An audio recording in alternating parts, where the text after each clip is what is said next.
No.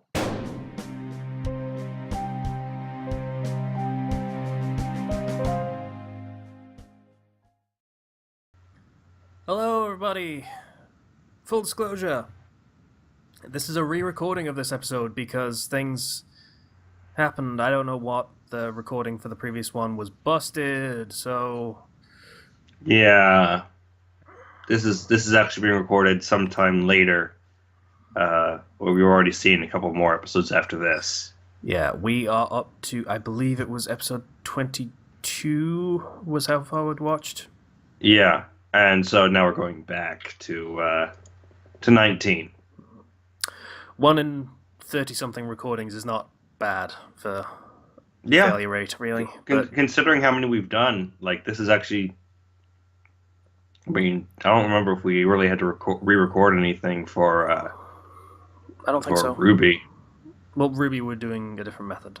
Yeah, but like before when we were like marathoning RWBY.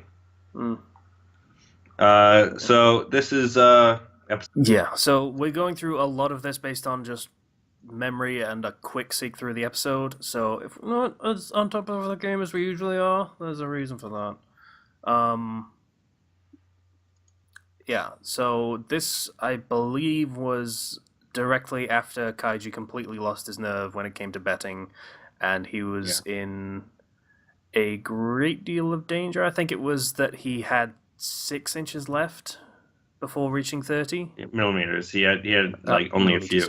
Yeah, he had 6 left, which meant that he had to win something to be able to get out of it at all. So he plays, and he's like, I'm gonna lose, and he loses the I think the first hand in this, if I can recall. No wait. There was Tonegawa messes up, plays the slave card when Kaiji does the citizen or something, and something like that. Kaiji ends up winning a round, which leads the chairman to get really angry at Tonegawa, and he's like, "Oh, you failure and everything. You should have won that." And Kaiji's like, "Wait, no, that's weird." Yeah, why would he expect me to?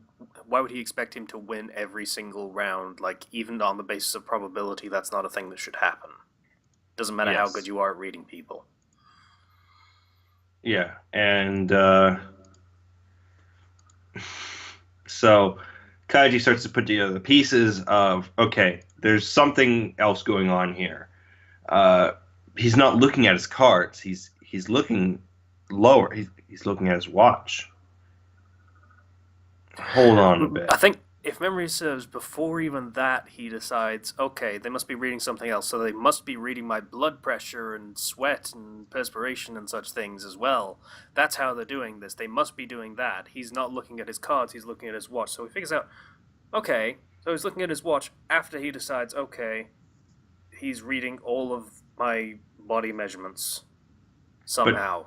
No, he's like, there's nobody else around me. Nobody else could be cheating unless I'm the one who's telling him what's going down. So there's somewhere the ear thing. Like he's using that. That's how he's cheating. He's using his watch and he's getting measurements from there.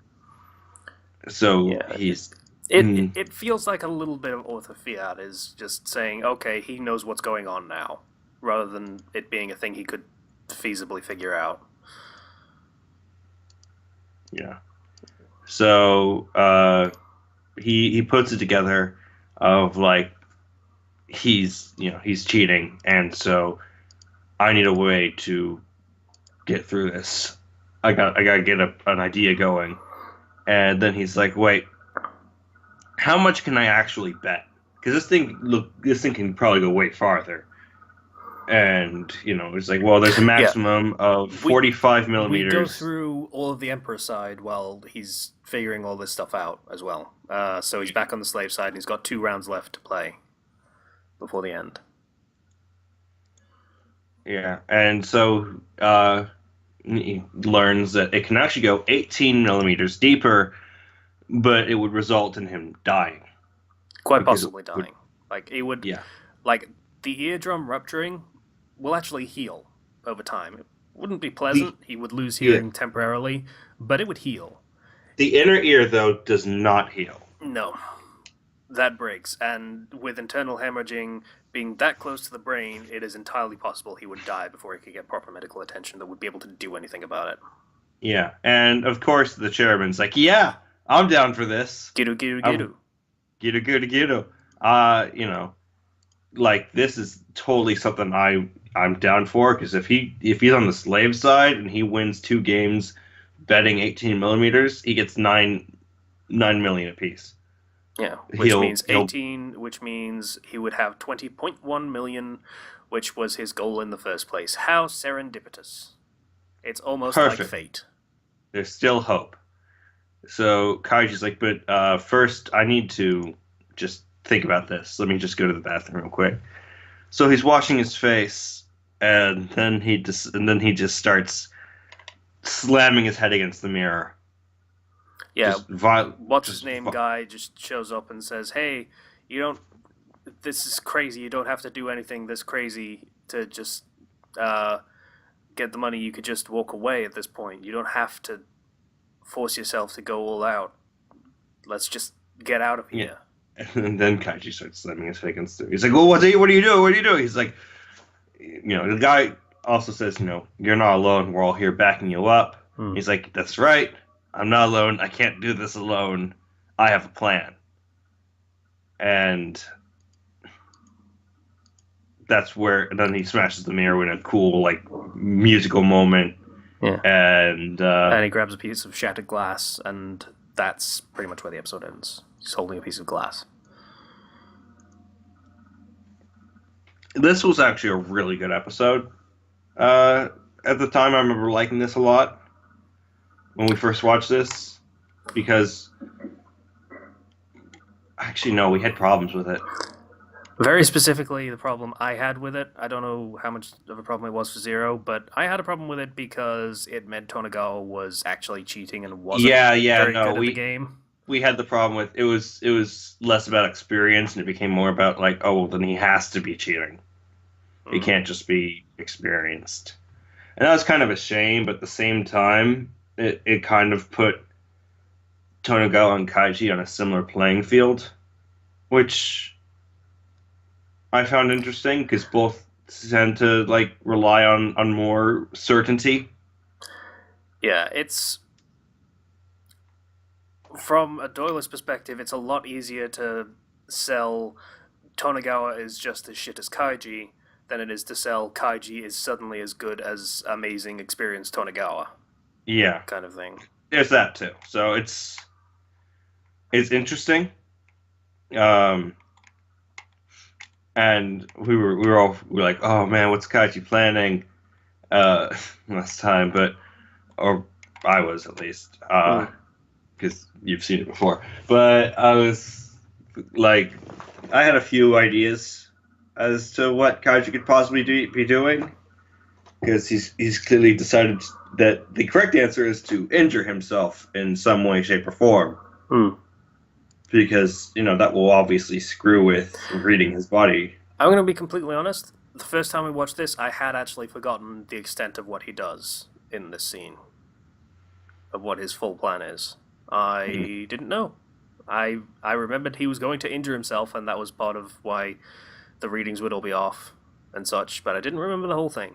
So I do think it is kind of fun as like a clever little idea of, I gotta actually treat this seriously. This is more life and death, and so I'm going to have to do something serious and probably harmful to myself in order to win. And Kaiji's like, he's gone through some harrowing experiences in the past, but none quite to this extent. Because, like, it was never, oh, hey, if you mess up here, you will die instantly. It's always been,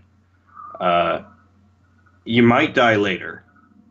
Or the other case would be, I guess the horse race is close enough, but at the same time, you saw people fall, but they fell into, like, the darkness. You never saw, like, bodies. So it's kind of like, you have this drill in your ear, and you can feel it getting closer. You can hear it getting closer. There's been some distance to it previously that just isn't there anymore. Yeah. Yeah. Now the distance is only about 6 millimeters. Yeah. So I like that. And, as usual, I can't remember if there was any particularly, great musical moments we called out at the time. Sorry. Music's really good. It always is. I remember there being good guitar when he's, going to go and smash the mirror. So, yeah. Trying to think of other things to say. Editing software. Done you. Just overall, there were some problems with the episode in terms of, not really liking how they were handling Tonegawa, but at the same time, I really liked a lot of the stakes in this, really. They undermined the character a little bit with this decision to have him cheat, but it would have caused more problems later if they hadn't. Yeah. It was the lesser of two evils. Yeah. Plus, it kind of reinforces the whole, hey, they've never been playing fair. They don't care about playing fair. They just want to fuck with you. Mm-hmm. So on that level, it's good. Alright, that's pretty much that for the episode, I think. Yeah. Back next time with more fresh reactions. Yeah. Sorry about this one. We're a little low energy for obvious reasons. It happens. But yeah. Alright, so see everybody on Friday. Yeah. Oh yeah, because this one's literally coming out today. I forgot about that. Yeah.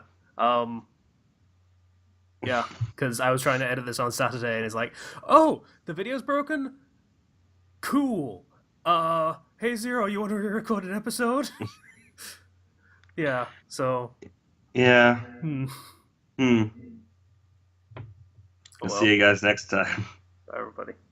Bye.